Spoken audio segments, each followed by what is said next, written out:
Salam jemaat sekalian. Cuaca semakin tidak menentu dan kesehatan kita juga sering terganggu. 1-2 hari ini saya kayaknya mengalami serangan musim-musim. Jadi saudara harus sabar dan tenang ya. Selama mendengarkan uraian firman Tuhan ini. Kita akan sekali lagi melihat kitab Rut, dan hari ini kita berfokus pada pasal yang kedua.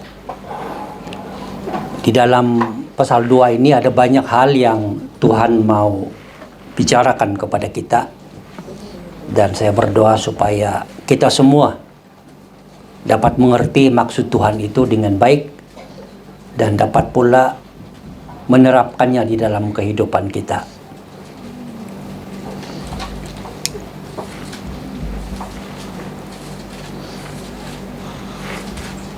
Kita akan melihat ayat demi ayat sesuai dengan uraian yang saya akan berikan. Yang pertama kita akan lihat dulu Rut pasal 2 ayat 1 sampai dengan ayat yang ketiga. Firman Tuhan berbunyi demikian.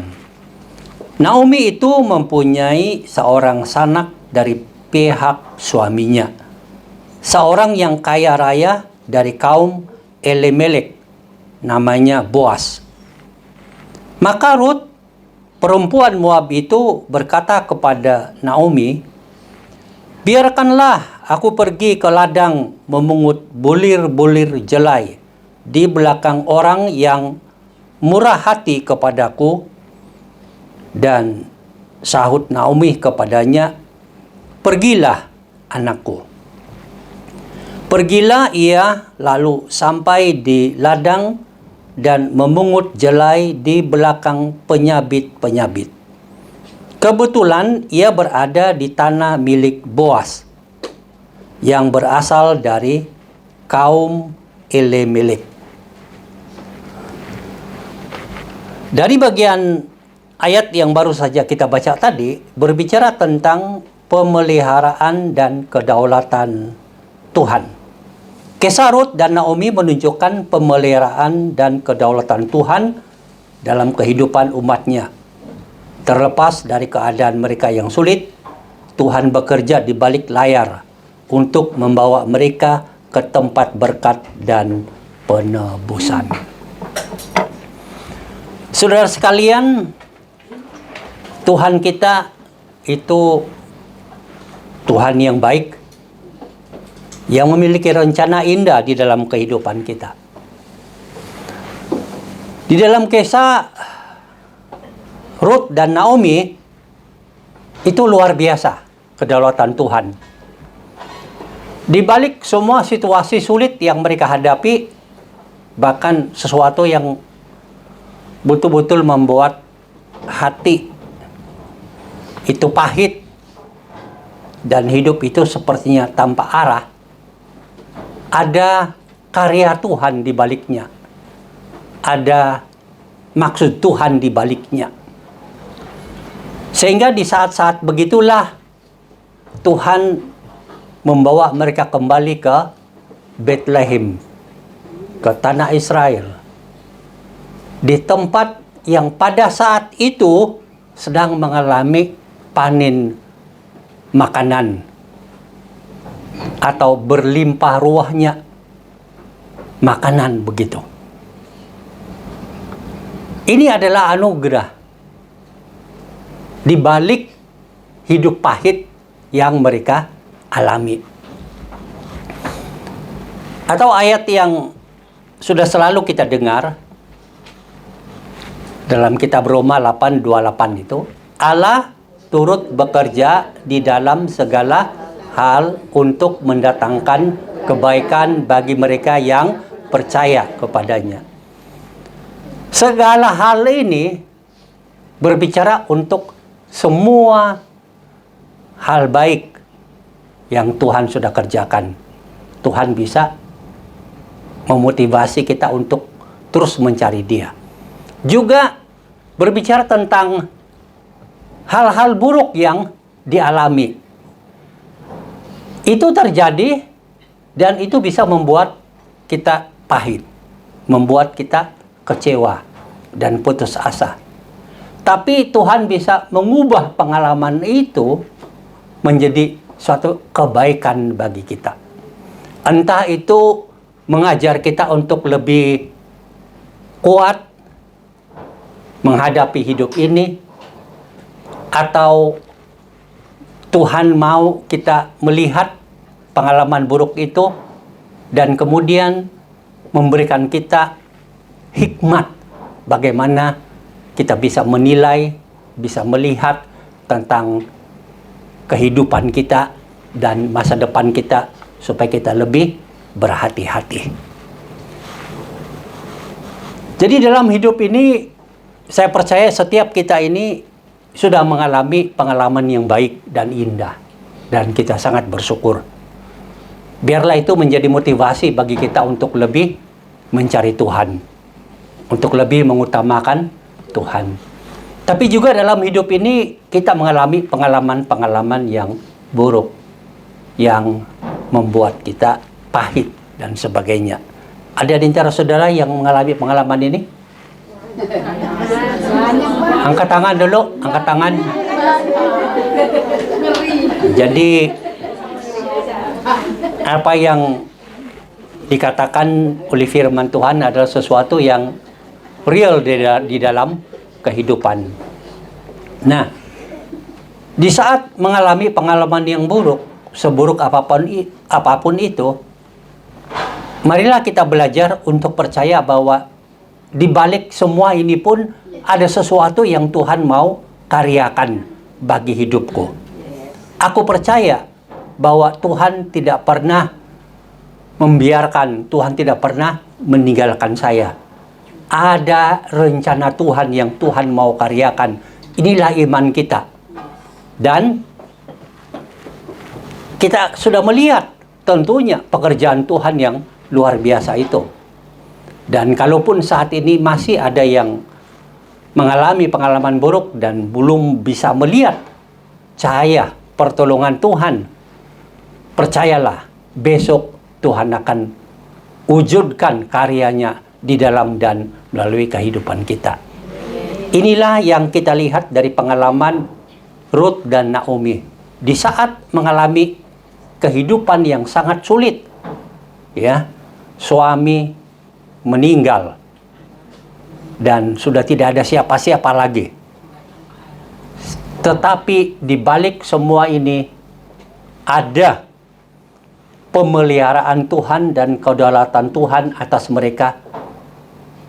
Sesungguhnya di saat seperti itu mereka dibawa kembali ke tanah Bethlehem, tanah Israel, untuk Tuhan bisa karyakan suatu yang lebih besar. Inilah iman kita. Jadi yang sedang mengalami kesulitan saat ini atau pengalaman buruk, coba senyum dulu sama Tuhan. Bilang, Tuhan, aku percaya Engkau punya rencana indah bagi kehidupanku. Besok aku pasti bisa melihatnya. Amin, amin, amin. Itu yang kita mau katakan di hati kita. Yang kedua, kita akan melihat ayat 14 hingga ayat yang ke-16.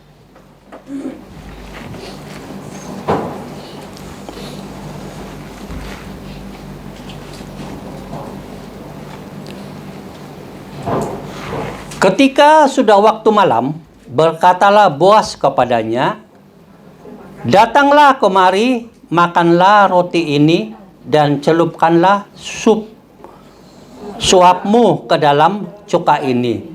Lalu duduklah ia di sisi penyabit-penyabit itu, dan Boas menunjukkan berti gandum kepadanya. Makanlah Ruth sampai kenyang, bahkan ada sisanya. Setelah ia bangun untuk memungut pula, maka Boas memerintahkan kepada pengerja-pengerjanya, Dari antara berkas-berkas itu pun ia boleh memungut. Janganlah ia diganggu. Bahkan haruslah kamu dengan sengaja menarik sedikit-sedikit dari onggokan jelai itu untuk dia dan meninggalkannya supaya dipungutnya. Janganlah berlaku kasar terhadap dia. Kita juga bisa melihat ayat 20 dan 22, ya. Sesudah itu berkatalah Naomi kepada menantunya, diberkatilah kiranya orang itu oleh Tuhan yang rela mengaruniakan kasih setianya kepada orang-orang yang hidup dan yang mati. Lagi kata Naomi kepadanya, orang itu kaum kerabat kita. Dialah salah seorang yang wajib menebus kita. Lalu kata Rut, perempuan Moab itu, lagi pula ia berkata kepadaku, tetaplah dekat pengerja-pengerjaku sampai mereka menyelesaikan seluruh penyebitan ladangku. Lalu berkatalah Naomi kepada Rut, menantunya itu, ya anakku, sebaiknya engkau keluar bersama-sama dengan pengerja-pengerjanya perempuan, supaya engkau jangan disusahi orang di ladang lain. Bagian ini berbicara tentang kebaikan dan kemurahan hati. Kebaikan dan kemurahan hati Boaz kepada Rut, seorang asing dan janda, menunjukkan karakter Tuhan dan mengerjakan kita pentingnya menunjukkan belas kasihan dan kepedulian. Boaz ini adalah orang Israel. Dan saat Rut ke ladangnya untuk memungut jelai yang jatuh di belakang, saya tidak tahu ada nggak budaya kita begitu. Kalau kita lagi panen padi, terus ada orang lain yang datang untuk mencari apakah ada yang tertinggal dan mereka ambil untuk mereka. Ya, apa namanya? Ya, tapi itu kita tidak minta dia, kita silakan begitu. Nah, itu kira-kira seperti itu maksudnya. Tapi yang lebih hebat lagi ini adalah satu, dia kan orang Moab, berada di tanah Israel dan di ladangnya Boaz orang Israel. Dan itu sudah budaya, it's okay, kamu bisa ambil. Tapi rencana yang dikatakan oleh Boaz ini adalah jatuhkan gitulah. Sengaja jatuhkan untuk Rut ambil dan bawa pulang dan nanti dia bereskan dan bawa ke rumah di tempat mertuanya Naomi begitu. Ada sesuatu yang indah gitu loh. Jadi di sini kita melihat ada wujud kebaikan hati, kemurahan hati. Ini menunjukkan kita bahwa Tuhan kita juga seperti itu bagi kita. Tuhan itu begitu baik, begitu murah hati, atau anugerahnya itu begitu besar dan tanpa ada batas. Kasih karunia-Nya itu tidak pilih-pilih. Nah, ini memberikan kita satu kekuatan bahwa aku yang biasa-biasa saja ini, yang tidak seindah orang lain, atau sehebat orang lain, sepintar orang lain, sekaya orang lain, aku yang terbuang, aku yang sepertinya tidak ada apa-apa yang bisa dibanggakan lah. Begitu. Lagi hidupku juga tidak baik-baik amat gitu loh. Banyak dosa yang dilakukan, baik mungkin pikiran, yang lebih banyak jahatnya daripada baiknya. Mungkin jahat secara perkataan, lebih banyak jahatnya daripada baiknya. Mungkin juga jahat dari segi sikap, hati terhadap orang lain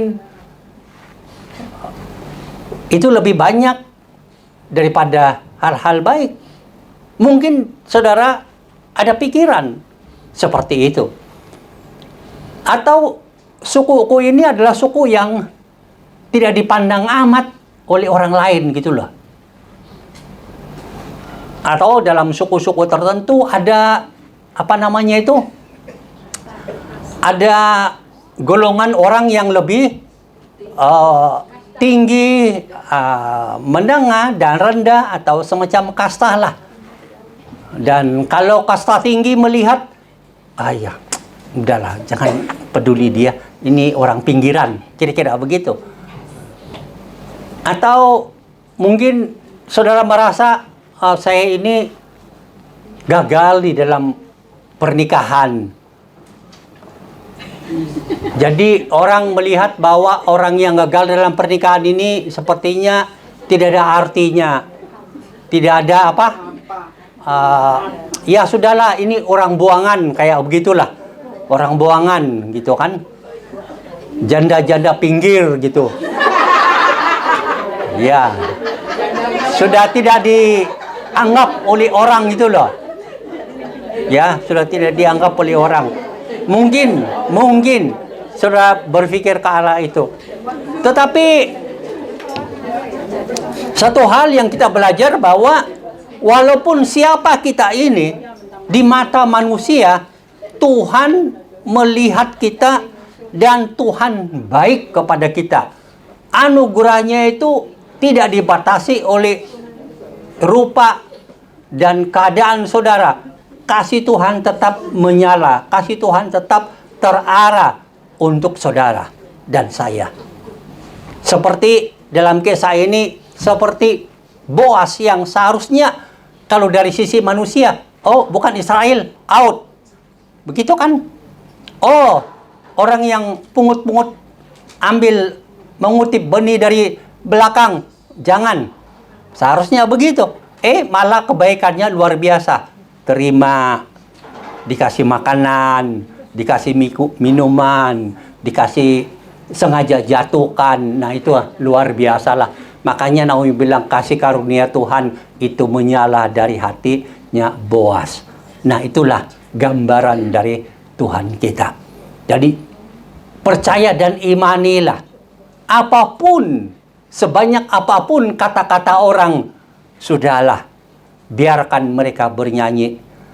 Lama-lama baterainya juga akan habis gitu loh. Sudah.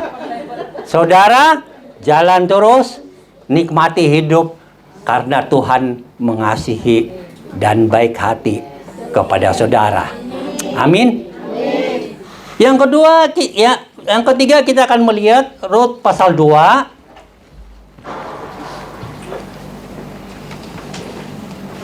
pasal yang sama. Kita lihat ayat 7 dan ayat 9 sampai ayat 9. Tadi ia berkata, "Izinkanlah kiranya aku memungut dan mengumpulkan jelai dari antara berkas-berkas jelai ini di belakang penyabit-penyabit." Begitulah ia datang dan terus sibuk dari pagi sampai sekarang, dan seketika pun ia tidak berhenti. Sesudah itu berkatalah Boas kepada Rut, "Dengarlah dahulu, anakku, tidak usah engkau pergi memungut jelai ke ladang lain, dan tidak usah juga engkau pergi dari sini. Tetapi tetaplah dekat pengerja-pengerja perempuan. Lihat saja ke ladang yang sedang disabit orang itu, ikutilah perempuan-perempuan itu dari belakang. Sebab aku telah memesankan kepada pengerja-pengerja laki-laki, jangan mengganggu engkau. Jikalau engkau haus, pergilah ke tempayan dan minumlah air yang dicedok oleh pengerja-pengerja itu." Bagian ini berbicara tentang kerja keras dan ketekunan. Kerja keras dan ketekunan Ruth dalam mengumpulkan hasil ladangnya, terlepas dari tantangan dan kesulitan yang ada, mengajarkan kepada kita tentang nilai kerja keras dan ketekunan dalam kehidupan sehari-hari. Ada contoh yang bisa kita lihat. Ruth ini bukan orang biasa. Dia sudah ngerti apa itu bekerja di ladang. Saudara bisa memahami ini karena saudara juga banyak yang seperti itu. Ketika berada di desa kita dulu, ada dari saudara yang rajin. Bangun pagi sudah ke ladang atau ke sawah begitu. Walaupun mungkin panas mataharinya, saudara tetap bertahan mengerjakan apa yang patut dikerjakan di ladang, di sawah dan sebagainya. Entah apapun bentuk usaha pertanian itulah.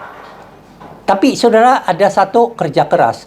Atau kalau kita mungkin terbayang orang tua kita dulu, ya, mereka bekerja di sawah atau di ladang pertanian begitu tekun hanya untuk menghidupi anak-anaknya, keluarganya.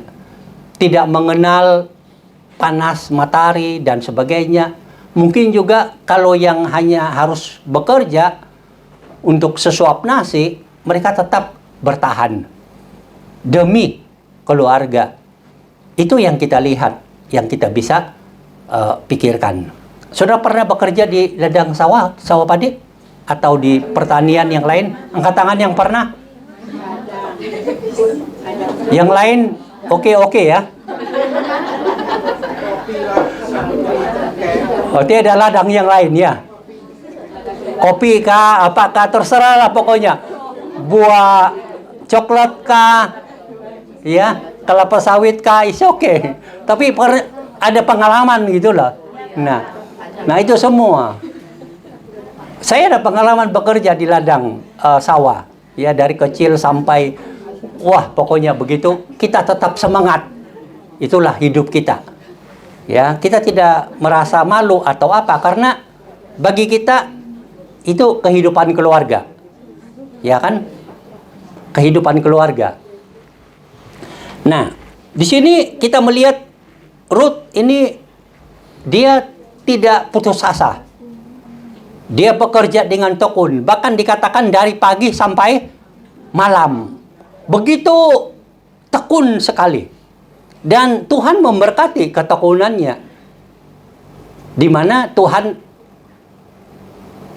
mengiring dia dan Boas ini menerima dia, bahkan memberkati dia dengan mengizinkan bekerja dan juga minum minuman yang ada, makan makanan yang ada, bahkan memungut lebih banyak dan lebih banyak.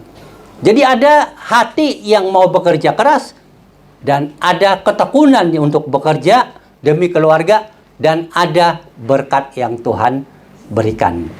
Dalam kehidupan saudara seharusnya juga begitu. Saudara berada di sini, saudara tekun bekerja. Siang malam bertekun. Itu adalah pekerjaan. Dan Tuhan pasti memberkati saudara. Bukan saja secara material, tetapi juga di dalam hal-hal lain yang saudara pikirkan dan harapkan ada berkat Tuhan. Berkat Tuhan ini bukan hanya sementara sampai bulan ini, tetapi bisa berkepanjangan dan seterusnya dan seterusnya. Ketekunan saudara itu memberikan imbalan tersendiri. Kadang di tempat bekerja saudara ada kebaikan-kebaikan, ada bonus-bonus yang saudara tidak pernah bayangkan. Saudara mungkin berkata, saya ini kebiasa-biasa saja kok, saya terus diterima bekerja di sini. Nah, itu kan salah satu bonus juga. Atau saya ini kok begini dan banyak kesalahan, saya tetap diterima bekerja di sini. Atau bahkan saya dibela, hampir-hampir seperti anaknya. Tapi ini semua adalah satu kebaikan dan anugerah yang diberikan. Ada kerja keras ada ketekunan, ada berkat Tuhan. Apapun yang kita mau, apapun yang kita usahakan dengan hati yang tekun dan berserah kepada Tuhan, Tuhan akan dalam tanda kutip membalasnya bagi kebaikan kita dan masa depan kita. Jadi ada banyak kisah yang kita dengar, oh orang ini malas, langsung dikeluarkan. Orang ini malas, langsung dikeluarkan. Kadang-kadang kemalasan itu juga satu penyakit yang menghancurkan. Bayangkan saja, saudara punya sawah tapi malas. Apa yang terjadi? Tidak dapat apa-apa gitu loh. Tapi kalau saudara bertekun dalam cara apapun caranya, bertekun mengusahakannya, atau menggaji orang untuk mengerjakannya dengan tekun. Pokoknya ada saja cara yang digunakan, pasti hasilnya ada yang akan saudara bisa lihat. Dan saudara akan bersyukur, Tuhan terima kasih untuk semuanya. Atau saudara kerja keras untuk menabung, besok-besok saudara kaget dengan usaha saudara. Ya enggak? Kalau saudara tidak kerja keras, anggap enteng, akhirnya hidup saudara apa itu? Ya, luntang-lantung ya. Luntang dan lantung. Lenteng ke sana sini ya. Nah, itu. Jadi ini bisa kita belajar gitu loh. Dari kehidupan Ruth ini, sudah di tanah asing, sudah tidak sebangsa, hanya bisa ini namanya ini sebenarnya ya. Sudah tidak ada pekerjaan itu sebenarnya yang bisa menerima dia. Hanya memungut pemulung itulah. Pemulung jelai ini namanya ini. Tapi justru diberkati. Karena dari pagi sampai sore dan orang bisa melihat dan Boas melihat, oh ini patut diberikan kelimpahan gitu loh. Tuhan juga begitu. Kalau saudara dan saya bekerja keras, Tuhan akan memberkati. Kita akan melihat berikutnya. Kita akan lihat, kita sudah baca ya 10:13 kita sudah baca tadi ayatnya ini. Belum ya? Baiklah.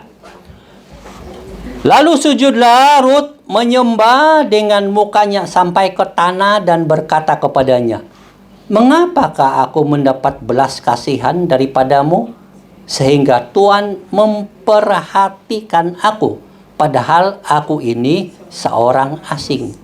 Boas menjawab, "Telah dikabarkan orang kepadaku dengan lengkap." Dengan apa? Lengkap. "Segala sesuatu yang engkau lakukan kepada mertuamu sesudah suamimu mati, dan bagaimana engkau meninggalkan ibu bapamu dan tanah kelahiranmu, serta pergi kepada suatu bangsa yang dahulu tidak engkau kenal. Tuhan kiranya membalas perbuatanmu itu, dan kepadamu kiranya dikaruniakan upahmu sepenuhnya oleh Tuhan Allah Israel, yang di bawah sayapnya engkau datang berlindung." Kemudian berkatalah Ruth, "Memang aku mendapat belas kasihan daripadamu, ya tuanku, sebab tuanku telah menghiburkan aku dan telah menenangkan hati hambamu ini, walaupun aku tidak sama seperti salah seorang hambamu perempuan." Di sini kita akan melihat kerendahan hati dan rasa syukur. Kerendahan hati dan rasa terima kasih Ruth kepada Boas, terlepas dari kebaikan Boas kepadanya, menunjukkan pentingnya kerendahan hati dan rasa terima kasih dalam hubungan kita dengan orang lain. Jadi Ruth ini begitu rendah hati terhadap Boas, dan dia bersyukur. Karena di balik semua berkaitan dengan dirinya, orang asing, dia diterima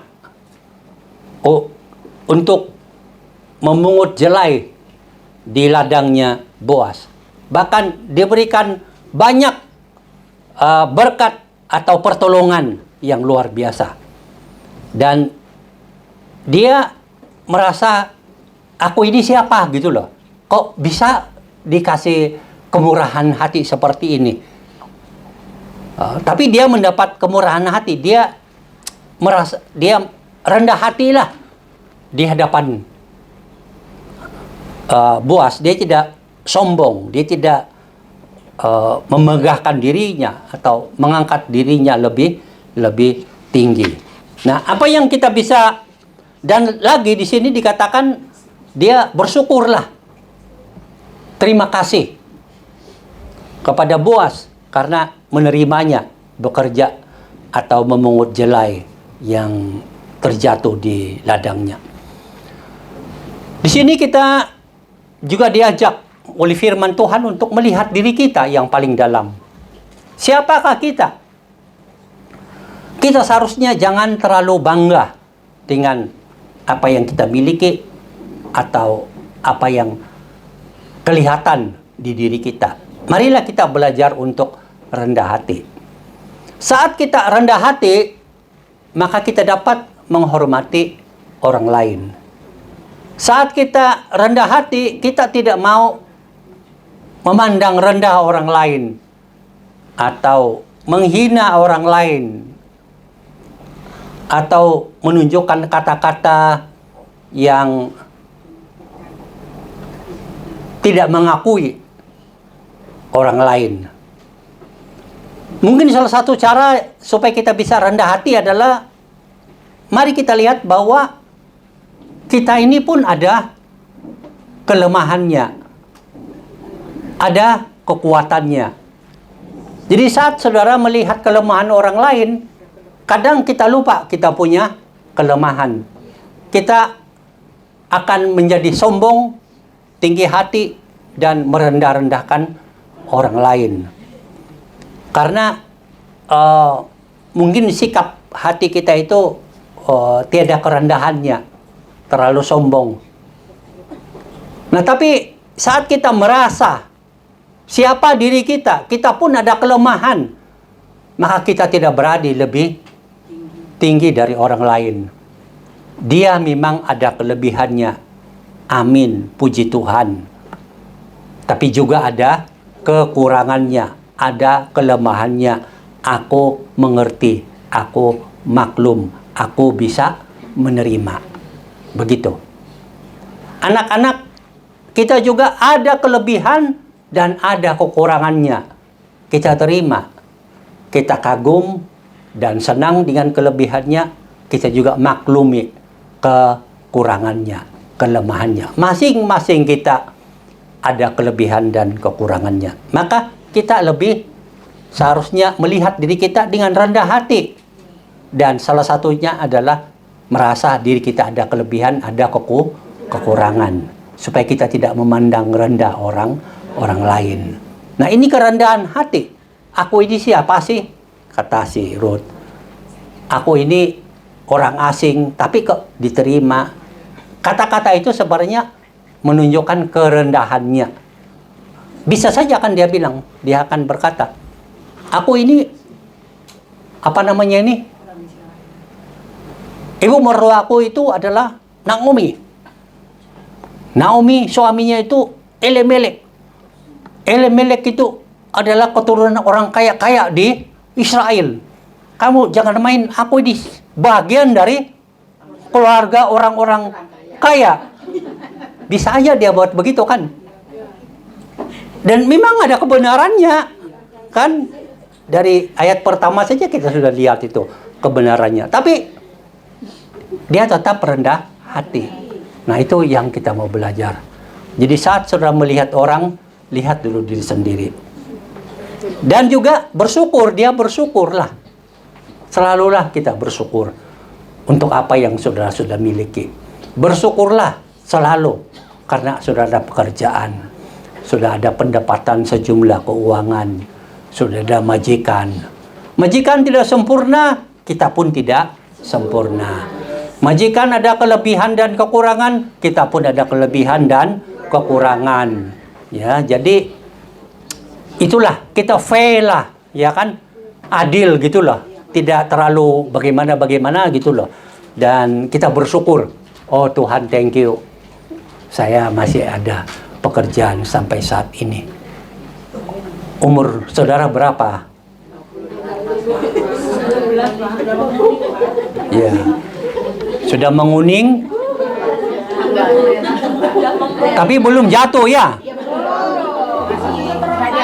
Ya.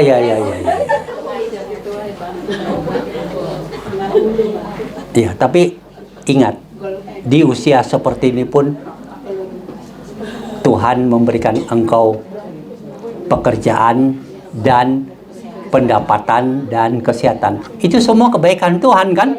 Nah, kenapa tidak bersyukur gitu loh? Kurang sekali bersyukur itu kenapa gitu loh? Masalahnya di mana? Nah, marilah kita kurangi masalah tidak bersyukur dan tambahkan kekayaan lebih banyak bersyukur. Berikutnya kita akan melihat ayat 20 ya.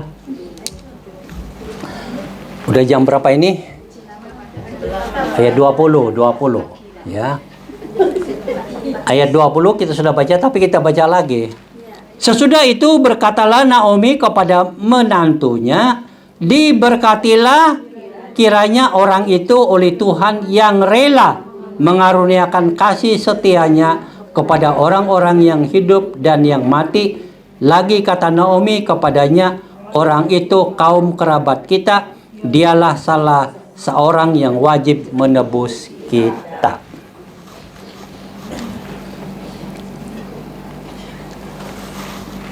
Bagian ini berbicara tentang kesetiaan Allah. Kisah Rut dan Naomi mengingatkan kita akan kesetiaan Tuhan kepada umatnya, bahkan di saat-saat sulit dan penuh ketidakpastian. Tuhan selalu bekerja untuk mendatangkan kebaikan dan penebusan dalam hidup kita. Jadi, seperti awal tadi saya bicarakan, bahwa ada kebaikan dan kedaulatan Tuhan, tapi juga kesetiaan Tuhan kepada umatnya. Tuhan begitu luar biasa setia untuk menolong dan memberkati kembali Naomi yang tadinya dia sengaja meninggalkan Bethlehem dengan keluarganya, suaminya dan 2 anaknya, lari ke Moab begitu, untuk melihat bahwa mungkin di sana ada banyak yang bisa didapat untuk keluarganya. Bethlehem yang tadinya diberkati, kemudian sekarang mengalami situasi di mana tidak ada lagi hasil-hasil, dan di sini si Naomi mencari jalannya sendiri untuk menyelesaikan masalahnya. Nah, sebagai bangsa Israel, Tuhan tetap setia untuk menolong dia. Walaupun dia sudah meninggalkan Bethlehem, sudah tidak lagi mungkin bergantung kepada Tuhan karena dia lebih percaya kepada keputusannya dan cara penyelesaian masalah berkaitan dengan kekurangan makanan ini. Tapi Tuhan tetap setia. Di balik semua pilihannya, keputusannya, dan akhirnya Tuhan izinkan masalah yang terjadi, tapi kemudian Tuhan tetap menggerakkan dia supaya bisa kembali ke Bethlehem.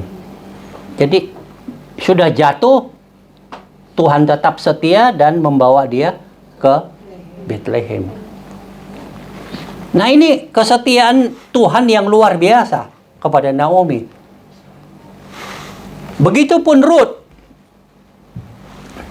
Rut itu seharusnya tidak perlu diperhatikan karena dia bangsa lain dan sebagainya. Tapi karena Ruth mengambil keputusan untuk meninggalkan bangsanya, meninggalkan Tuhan-Tuhannya, dan mengatakan, aku akan pergi ke Israel. Bangsamu adalah bangsaku, Tuhanmu adalah Tuhanku. Itu satu keputusan untuk betul-betul mau menjadi satu dengan orang Israel.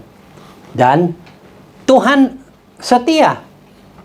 Engkau sudah membuat keputusanmu mengikut Tuhan, mengikutku, kata Tuhan, maka aku akan memberkati engkau.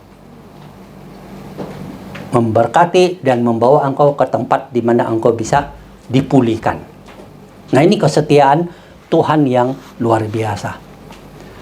Dalam kehidupan kita, mungkin juga ada di antara kita yang seperti itu.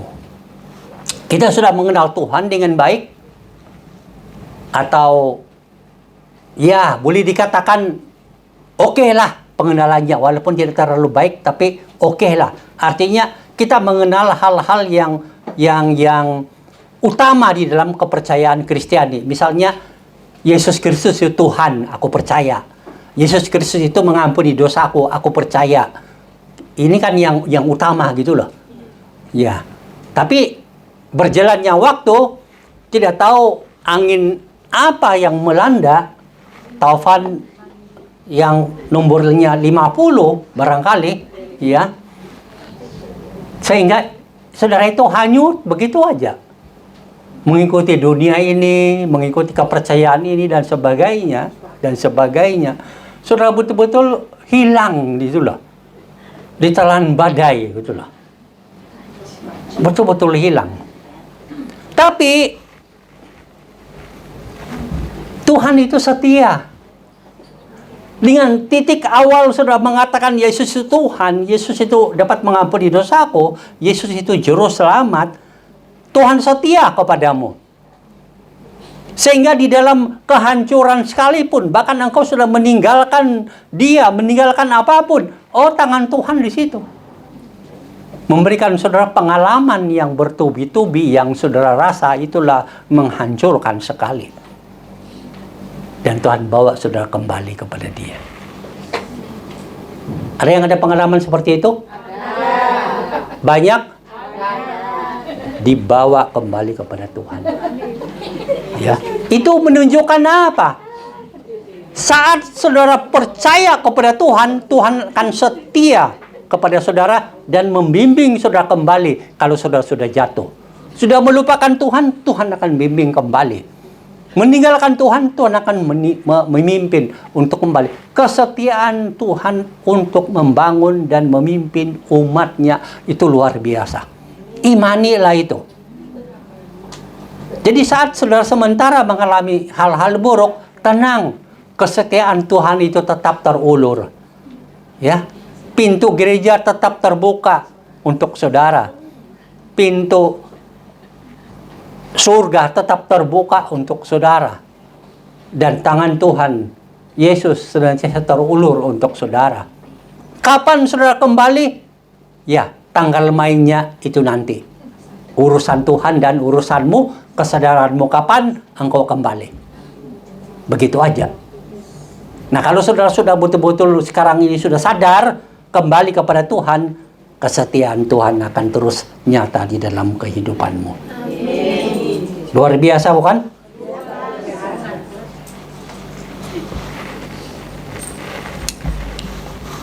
Berikutnya, kita melihat poin yang ke-6, kita ada 7 poin ini. Ayat 11 dan ayat 12 sudah kita baca tadi ya. Tapi kita lihat-lihat aja dulu.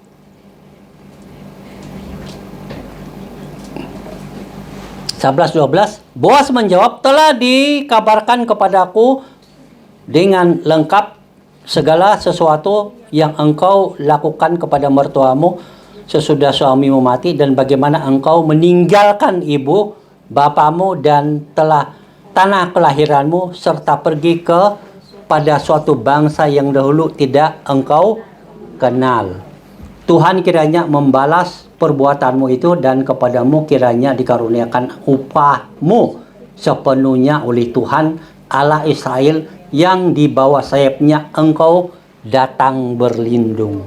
Jadi si Rut ini ya, tinggalkan bangsanya, tinggalkan Tuhannya, datang ke Israel, ya, dan dikatakan berlindung di sayapnya Tuhan. Artinya itu Tuhan, seperti pengakuan awalnya, Tuhanmu adalah Tuhanku dan tidak ada yang bisa memisahkan kita.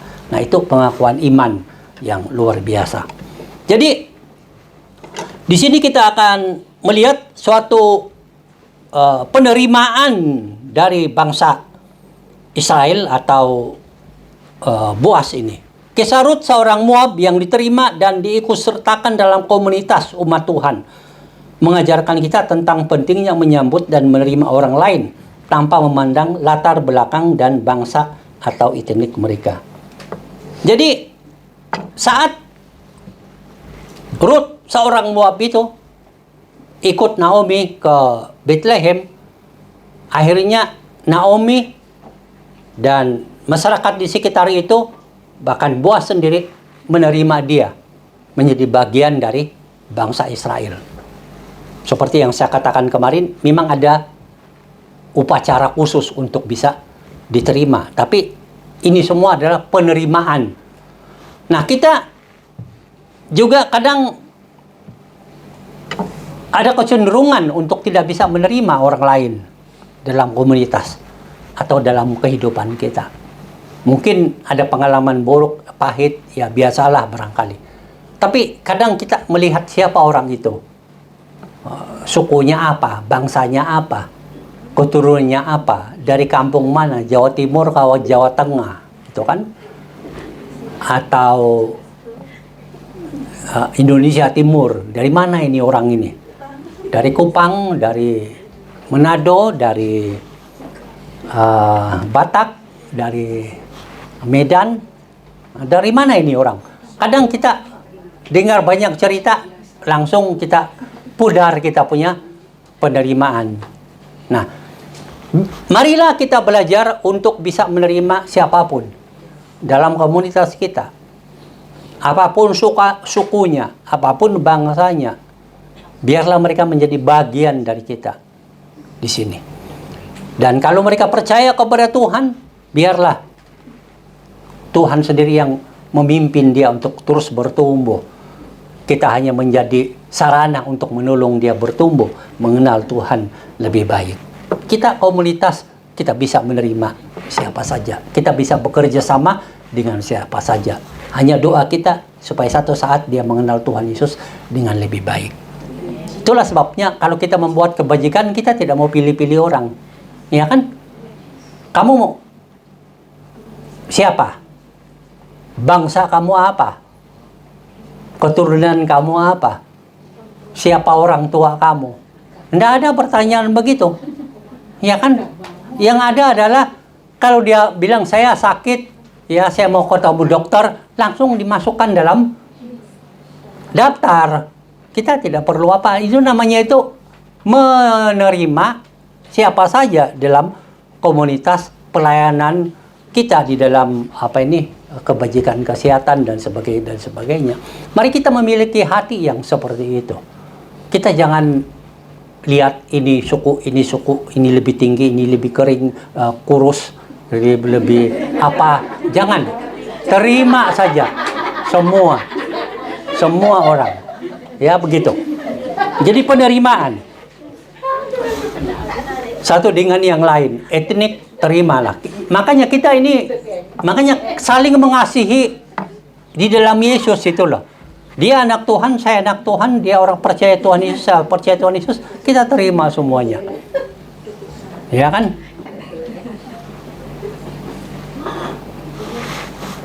Yang terakhir kita akan melihat ayat 20. Kita sudah baca, tapi kita baca ulang lagi. Sesudah itu berkatalah Naomi kepada menantunya, diberkatilah kiranya orang itu oleh Tuhan yang rela mengaruniakan kasih setianya kepada orang-orang yang hidup dan yang mati. Lagi kata Naomi kepadanya, orang itu kaum kerabat kita. Ini yang diperhatikan. Orang itu kaum kerabat kita, dialah salah seorang yang wajib menebus kita. Jadi Boas itu adalah penebus. Nah, kalau kita membaca ayat-ayat berikutnya, ternyata yang paling dekat itu bukan Boas, ada satu lagi, laki-laki. Begitu. Tapi Boas kan ini orangnya ngerti hukum gitulah. Makanya dia panggil orang itu, sini kita ngomong-ngomong dulu. Jadi orang laki-laki itu pun datang. Lalu dia ngomong. Dia berceritakanlah. Naomi sudah kembali dan Ruth sudah kembali dan anak Naomi 2 itu sudah meninggal dan ada tanahnya yang perlu ditebus, dibeli. Kamu mau nggak? Karena kamu yang pertama dulu yang layak untuk ambil semua hak menebus ini membeli semua ini. Laki-laki itu pun oke lah, saya yang ambillah atau belilah Tapi kata Boas, sekalian kamu beli tanah itu, tapi kau juga ambil Ruth, orang Moab ini, karena dia adalah suami dari anaknya Naomi, supaya istri dari anaknya Naomi, gitu kan. Lalu orang itu bilang, kalau begini ndaklah saya jadi, dia bilang. Lalu akhirnya yang layak itu adalah Boas. Dia menjadi penebus. Nah, berikutnya kan diceritakan dia yang ambil tanahnya, kemudian dia yang mengambil Ruth sebagai istrinya. Nah, jadi di sini ada bicara soal berkat penebusan. Nah, dari kehidupan Naomi dan Ruth ini memang sangat menyedihkan. Sudah hancur-hancuran. Sudah tidak ada apa-apanya. Bahkan kembali ke Bethlehem pun tidak ada yang bisa dikerjakan. Tidak tahu bagaimana mereka hidup dalam kehidupan sehari, makan minumnya bagaimana. Tapi Ruth yang orangnya kan rajin, kerja keras, dia sendiri minta izin pergi mencari jelai yang dibuang-buang orang atau ditinggal-tinggalkan, begitu. Tapi Tuhan memimpin Ruth bertemu ke ladangnya Boas. Dan akhirnya kita akan melihat bahwa penebus dari keluarga yang sudah hancur-hancuran ini, yang sudah kosong, tiada lagi nilai apa-apa ini, Tuhan sudah bawa di situ. Boas yang akhirnya menjadi penebus. Yang akan nanti mengambil tanahnya, mengambil Ruth menjadi istrinya dan menurunkan keturunan berikutnya.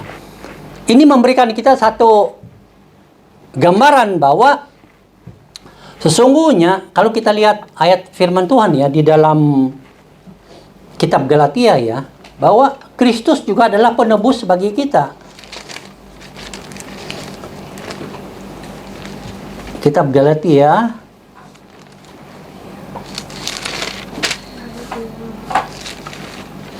pasal 3 ayat 13 hingga 14. Jadi ini hanya memperlihatkan satu gambaran penebusan ini bagi kita. Galatia pasal 3 ayat 13 hingga 14 bunyinya bagaimana? Kristus telah menebus kita dari kutuk hukum Taurat dengan jalan menjadi kutuk karena kita, sebab ada tertulis, terkutuklah orang yang digantung pada kayu salib. Yesus Kristus telah membuat ini supaya di dalam Dia berkat Abraham sampai kepada bangsa-bangsa lain, sehingga oleh iman kita menerima roh yang telah dijanjikan itu. Kristus telah menebus kita dari kutuk hukum Taurat atau dari kutuk dosa, gitulah. Kutuk hukum Taurat artinya begini, kalau kita berbuat dosa, kita akan menerima hukuman. Tidak ada cara lain. Berdosa, terima hukuman, masuk neraka. Kira-kira begitulah. Tapi Kristus menebus kita dengan membiarkan dirinya sendiri menerima hukuman itu bagi pihak kita. Supaya kita tidak dihukum gitu loh. Sehingga kita saat percaya kepada Yesus, kita mengalami penebusan Kristus itu. Dan kita tidak lagi bisa dihukum oleh Tuhan karena kita sudah ditebus oleh Kristus. Kristus sendiri yang telah mengambil hukuman itu bagi pihak kita. Makanya dia disalibkan, mati, dan dikuburkan dan bangkit pada hari yang ketiga. Jadi iman Kristen itu adalah kita tidak bisa menyelesaikan masalah dosa kita. Maka Kristus datang untuk menebus kita, menyelamatkan kita. Karena Tuhan sudah tahu. Sampai kapanpun saudara berusaha menyelesaikan masalah dosamu, tidak bisa. Engkau berbuat baik, bahasa orang itu begini, omong kosong gitu loh, karena perbuatan jahatmu lebih banyak daripada perbuatan baik gitu loh. Pikiran jahatmu lebih banyak daripada pikiran baik. Kata-kata jahatmu lebih banyak daripada kata-kata baik gitu loh. Hatimu lebih banyak jahatnya daripada baiknya. Itu kita sadari setiap hari, ya kan? Maka kita tidak bisa menyelamatkan diri kita sendiri. Makanya Tuhan turun tangan. Yesus datang untuk menyelamatkan kita. Karena sudah tidak ada jalan lain gitu loh. Nah ini namanya menggambarkan kita bahwa Naomi, Ruth, ini ada situasi Boas yang datang menjadi penebus supaya mereka diselamatkan dari keterpurukan dan kehancuran. Menggambarkan Kristus yang penebus kita itu datang karena kita sudah terpuruk di dalam dosa dan tidak bisa lepas. Tidak yang bisa mengampuni dosa kita, membersihkan dosa kita sudah tidak ada. Hanya Kristus yang akhirnya mengambil semua hukuman dosa bagi pihak kita dan dia mati di atas kayu salib. Tentu dia dikuburkan dan bangkit pada hari yang ketiga. Dan saat kita percaya dan menerima Yesus, semua dosa kita pun sudah diampuni oleh Kristus.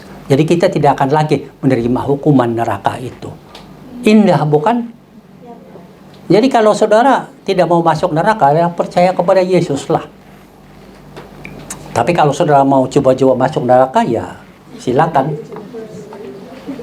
Tidak ada halangan kok. Ya kan? Tidak ada halangan. Tapi percaya Yesus juga tidak ada halangan. Karena Yesus bilang, di dalam Yesus sudah tidak ada lagi penghukuman neraka. Ada ayatnya loh. Di dalam Yesus sudah tidak ada lagi penghukuman neraka. Di dalam Yesus semua dosa kita sudah diampuni oleh Tuhan. Luar biasa. Jadi ada berkat penebusan yang kita terima. Jadi Ruth dan Naomi ini ada berkat penebusan dari Boas yang mengambil kembali harta warisan dan Ruth menjadi istrinya. Dan kita juga di dalam Kristus datang menebus kita dari hukuman dosa supaya kita jangan mengalami hukuman dosa yang dahsyat itu. Inilah kisah Ruth. Di pasal 2 ini, Naomi ini yang memberikan kita prinsip-prinsip rohani.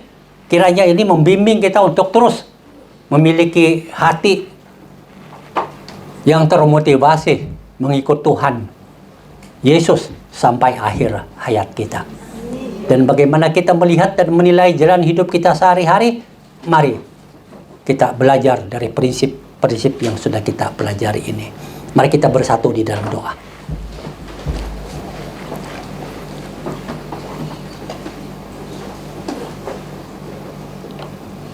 Ya Tuhan, kami bersyukur karena Engkau Allah yang mengasihi kami,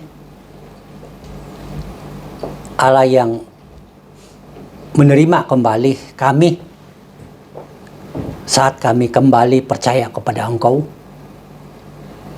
dan mengikut jalan-jalan-Mu, dan Engkau akan memulihkan kami untuk menjadi anak-anak Tuhan yang berhasil dalam kerohanian, bahkan dalam kehidupan kami sehari-hari. Terima kasih Tuhan, karena kami yang seharusnya menerima hukuman dosa, Tuhan Yesus datang menebus kami dengan mengambil sendiri segala hukuman dosa itu bagi pihak kami, sehingga Kristus mati di kayu salib. Tapi kami melihat Kristus dikuburkan dan bangkit pada hari yang ketiga dan naik ke surga. Untuk semua penebusan yang Tuhan sudah berikan ini, kami bersyukur. Dan biarlah iman kami terus mengikut Yesus sampai akhir hayat kami. Ya Tuhan, Engkaulah Allah kami, dan tolonglah setiap kami supaya iman kami selalu dibarui hari lepas hari. Biarlah prinsip firman Tuhan ini meneguhkan kami semua. Terima kasih Tuhan, di dalam nama Tuhan kami Yesus Kristus kami sudah berdoa. Amin. Amin. Diberkati dengan firman Tuhan. Amin. Luar biasa ya.